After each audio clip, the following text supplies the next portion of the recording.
சமீபத்தில் டிவிகே நடத்திய மதுரை மாநாட்டில் நடிகர் விஜய் பேசும்போது தூத்துக்குடி ஸ்னோலினுடைய அம்மா நான் அவங்களுக்கு தம்பின்னோ, ஸ்னோலினுக்கு நான் தாய்மாமன் அப்படின்னு சொன்னாங்க.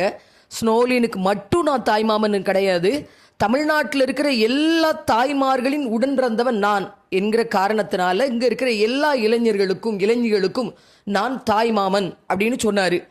உங்கள் வீட்டு ரேஷன் கார்டில் வேணால் என்னுடைய பெயர் இல்லாமல் இருக்கலாம், என் உள்ளத்தில் நீங்கள் இருக்கிறதுனால நான் உங்களில் ஒருவன் அப்படின்னாரு. தாய் மாமன் அப்படிங்கிறது ஒரு தனித்துவமான உறவு. உறவுகளிலே ஆகச்சிறந்த உறவுங்கிறது தாய் மாமனுடைய உறவு தான். இன்று கூட நான் பத்திரிகையில் ஒரு செய்தியை படிச்சுட்டு இருந்தேன். மதுரையில் ஒரு தன் சகோதரியின் மகளுடைய காதணி விழாவுக்காக அந்த சகோதரியினோடு உடன் பிறந்த சகோதரர்கள் 2 கோடி அளவிலான சீர்வரிசையை கொண்டு வந்து அதை மிகச்சிறப்பாக நடத்தினார்கள். அப்போ அவங்க சொல்லும்போது சொன்னாங்க, தாய் மாமனுடைய முக்கியத்துவத்தை எல்லாரும் தெரிந்து கொள்கிற வகையில் நாங்கள் இந்த ஊர்வலத்தை நடத்தினோம் அப்படின்னு சொன்னாங்க. தாய் மாமன் அப்படின்னாலே எங்கள் ஊர் கோயிலில் அடிக்கடி ஒரு பாடல் வரும். அந்த பாட்டை இப்போ நீங்கள் கேளுங்க, தாய் மாமனுடைய அவசியம் எல்லோருக்கும் புரியும்.